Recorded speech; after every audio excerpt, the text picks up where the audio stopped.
Welcome back to our YouTube channel किताबों की पाठशाला। सो गाइस, आज हम डिस्कस करने वाले हैं क्लास 12 की राजनीतिक विज्ञान के अध्याय दो ध्रुवीयता के अंत को। इसका पार्ट 1 यानी कि लेक्चर 1 हमने अपलोड कर दिया है, लिंक डिस्क्रिप्शन बॉक्स में। पहले आप वो देखिए, उसके बाद ये देखिए, ताकि आपको आसानी से समझ आ जाए। तो आज हम पार्ट 2 में डिस्कस करेंगे, जो कि हमने पार्ट 1 में जहाँ से छोड़ा था कि सोवियत संघ में बहुत सारी कमियां आ चुकी थी और उन कमियां के कारण वहां पर एक नेता का आगमन हुआ था जो उन कमियों को सुधारना चाह रहे थे, और उस नेता का नाम था गोबाचेव। तो आज के इस वीडियो में हम यही पढ़ेंगे कि गोबाचेव कौन है, उन्होंने क्या क्या सुधार करने की कोशिश की, उनके सुधार का क्या परिणाम हुआ और किस तरीके से सोवियत संघ का अंत हो गया। तो चलिए आज के इस वीडियो को शुरू करते हैं।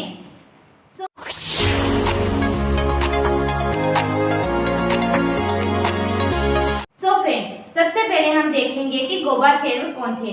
तो गोबाचेव जो थे वो सोवियत संघ के राष्ट्रपति थे, ओके, और कम्युनिस्ट पार्टी जो थे वो उससे जुड़े हुए थे। तो अब उनका काम ये था कि जो हमने लेक्चर 1 में पढ़ा कि सोवियत संघ में बहुत सारी कमी आ चुकी थी, तो उनको सुधारना था। तो क्या हुआ कि मिखाइल गोबाचेव, उनका पूरा नाम था, जो अभी मैंने गोबाचेव जिनका नाम बताया उनका पूरा नाम था मिखाइल गोबाचेव, ने इस व्यवस्था को सुधारना चाहा। किस व्यवस्था को?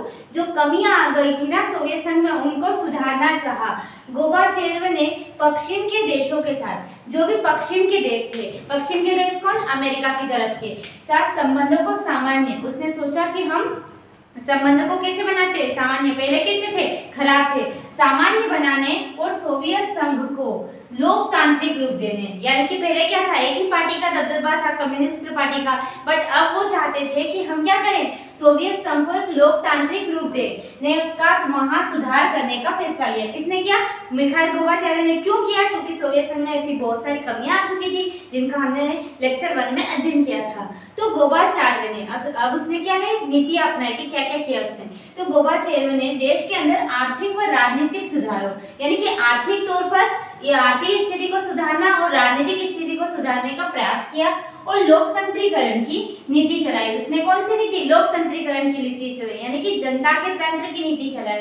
और साथ ही ग्लासनोत, इसको क्या बोलेंगे हम? खुलेपन, और पेरोस्त्रायका, जिसको हम बोलते हैं पुनर्रचना, को भी अपनाया। मतलब जैसा कि मैंने आपको बताया कि वो सुधार करना चाहता था, तो उसने सुधार करने के लिए बहुत सी नीतियों को अपनाया, जिसमें से पहला काम उसने ये किया कि आर्थिक व राजनीतिक स्थिति को सुधारा और लोकतांत्रिकरण, यानी कि जनता के बारे में सोचना और जनता के तंत्र के हिसाब से चलने की नीति अपनाई। साथ में एक और नीति अपनाई जिसे कहते हैं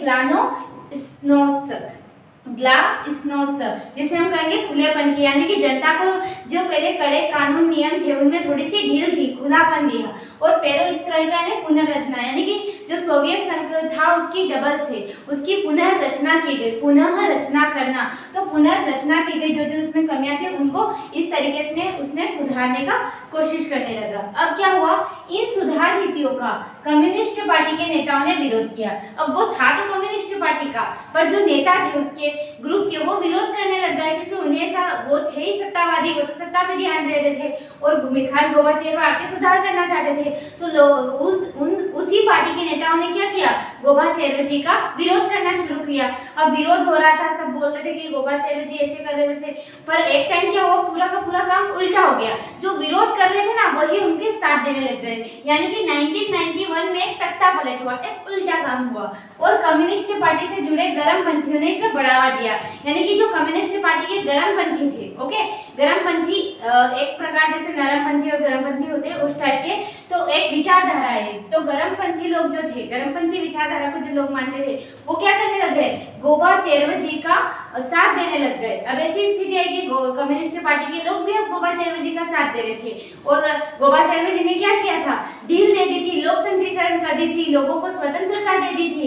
परंतु क्या हुआ, वो कर तो सीधा काम रहे थे, तब तक क्या हो गया था, जनता को स्वतंत्रता का स्वाद मिल चुका था। यानी कि गोबाचेव जी ने जब नीतियां चलाई तो जनता को इंडिपेंडेंस, स्वतंत्रता, आजादी का क्या हो गया, स्वाद मिल चुका। और आजादी से बड़ी कोई चीज नहीं होती, वरना हम आजाद होने के लिए इतनी लड़ाई थोड़ी करते। तो जब जनता को एक बार आजादी का स्वाद मिल गया ना, तो और वे कम्युनिस्ट पार्टी की पुरानी रंगत वाले शासन में नहीं जाना चाहते थे।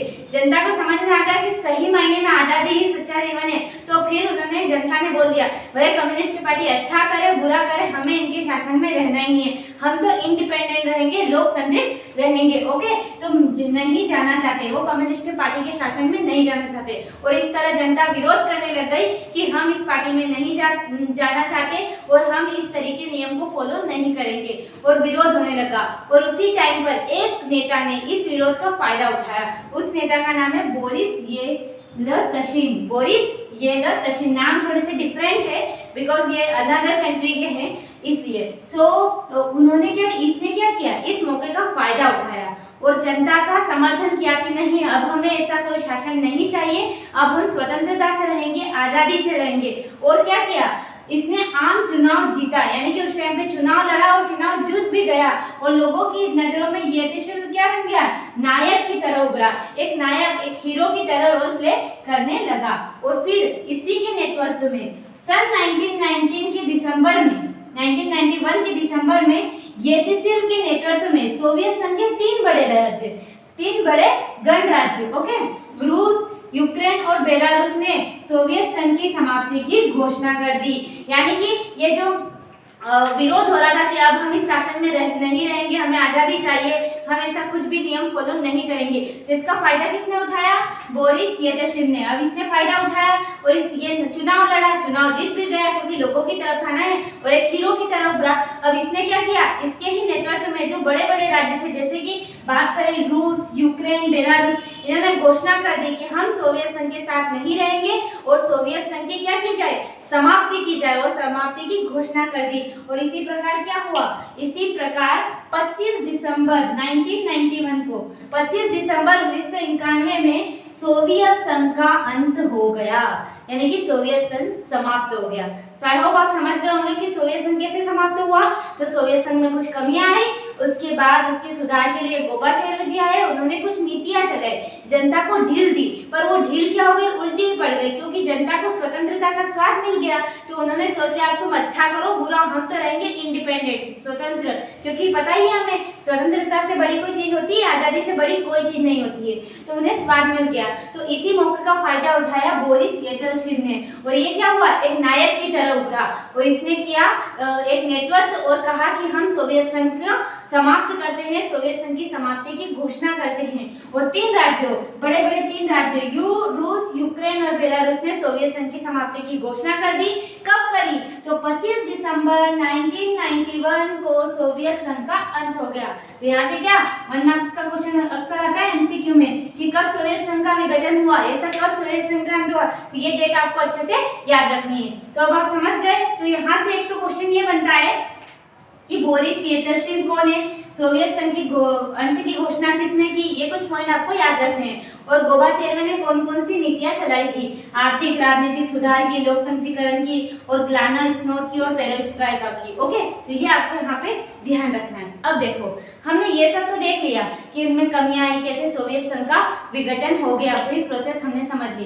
पर अब सोचने वाली ये बात है कि क्या उन कुछ कमियों से सोवियत संघ नष्ट हो गया, कोई वो छोटी मोटी राजनीतिक दल तो था नहीं या कोई छोटी मोटी प्रणाली भी नहीं थी, वो एक बहुत बड़ी व्यवस्था थी, एक बहुत बड़ी राजनीतिक प्रणाली थी। तो कोई इतनी बड़ी राजनीतिक प्रणाली, कोई इतनी बड़ी अर्थव्यवस्था क्या कुछ कमियों से नष्ट हो सकती है, कुछ कमियों से उसका अंत हो सकता है? तो ऐसा नहीं है, इसके पीछे ऐसे बहुत से कारण हैं जिसकी वजह से सोवियत संघ का अंत हुआ। तो चलिए उनको देख लेते हैं, सोवियत संघ के विघटन के मुख्य कारण।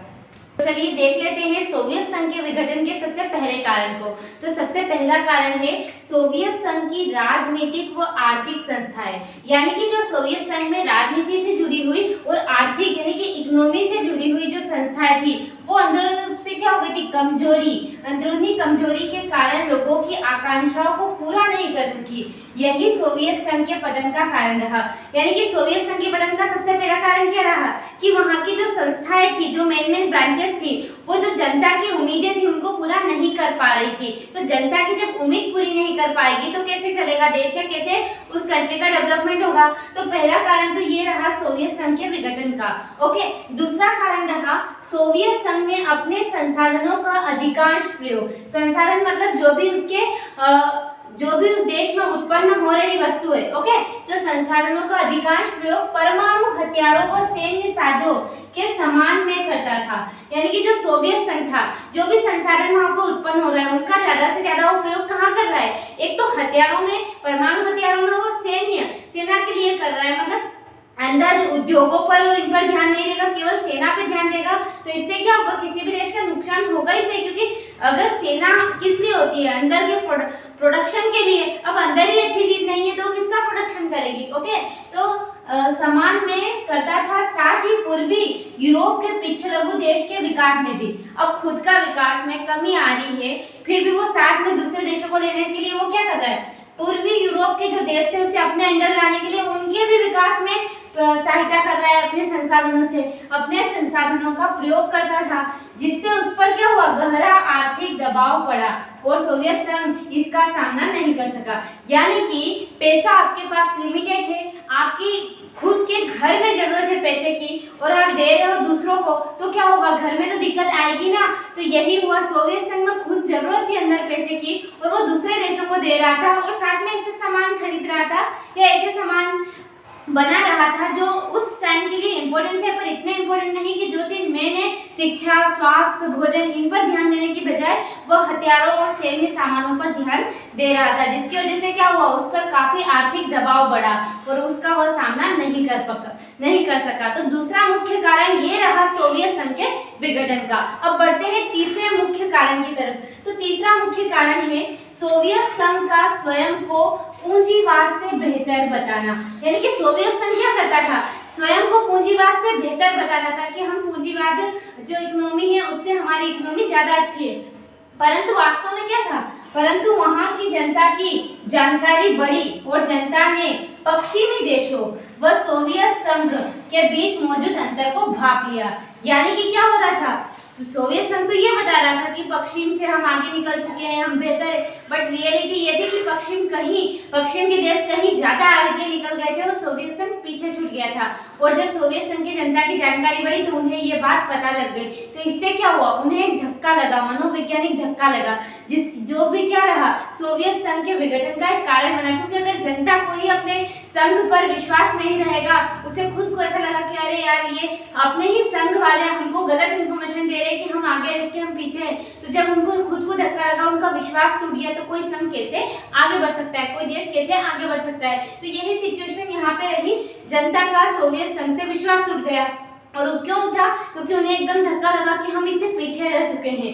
तो इसके कारण भी सोवियत संघ का विघटन हुआ। तो थर्ड मुख्य कारण ये रहेगा, ओके।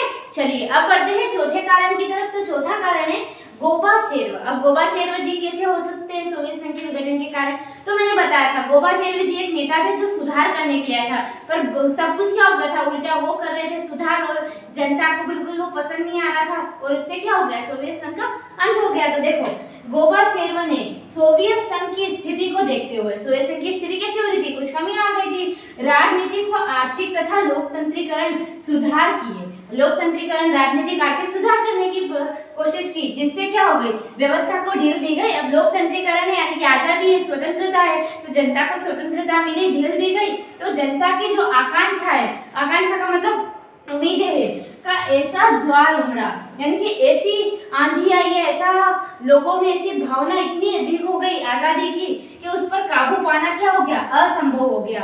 यानी कि वो सुधार करने जा रहा था, उधर थोड़ी सी ढील दी जनता को और जनता को क्या हो गया, स्वतंत्रता का स्वाद मिल गया। और इसके कारण क्या हुआ, जनता सोवियत संघ के कम्युनिस्ट पार्टी के राज में रहने से मना कर दिया, जिससे क्या हो गया, सोवियत संघ का, ये चीज हम पहले भी पढ़ चुके हैं इस कारण को, ओके। अब उसके बाद की चौथा कारण आप समझ गए होंगे, जनता के मन में स्वतंत्रता का जो भाव जागृत हुआ वो। और इसके बाद पांचवा कारण है सोवियत संघ के मुख्य गणराज्य रूस, यूक्रेन, बोलिंगटन, जॉर्जिया जैसे गणराज्यों में राष्ट्रीयता की भावना, ओके, मेन पॉइंट क्या है, राष्ट्रीयता की भावना का उभार हुआ, जो तात्कालिक कारण बना।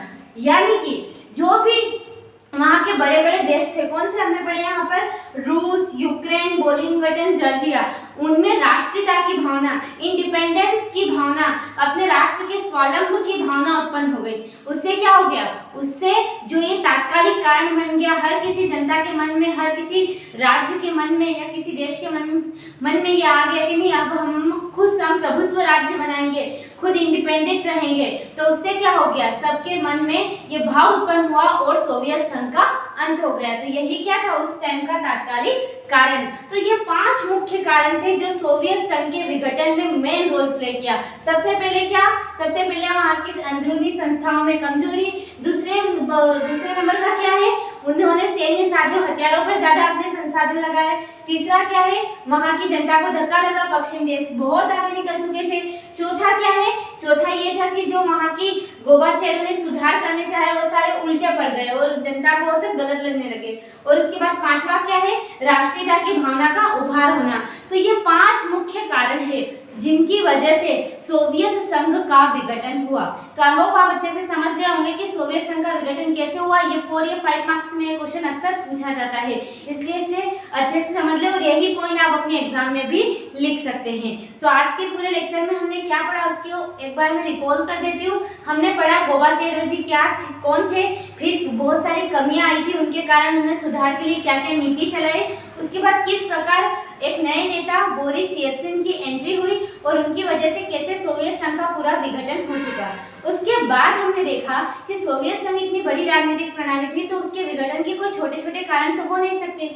उसके फिर हमने 5 बड़े मुख्य कारण अभी देखे जो आपके सामने बोर्ड पे लिखे हुए हैं, उनको हमने अच्छे से स्टडी की। तो ये था हमारा आज का पूरा लेक्चर। अब सोवियत संघ के विघटन के क्या परिणाम हुए इसको और इसके बाद शॉक थेरेपी को हम अपने नेक्स्ट वीडियो में कंटिन्यू करेंगे। अगर वीडियो अच्छा लगा हो तो प्लीज वीडियो को लाइक कर देना, शेयर कर देना, चैनल को सब्सक्राइब कर देना। Thanks for watching this video. मिलते हैं अपने अगले वीडियो में।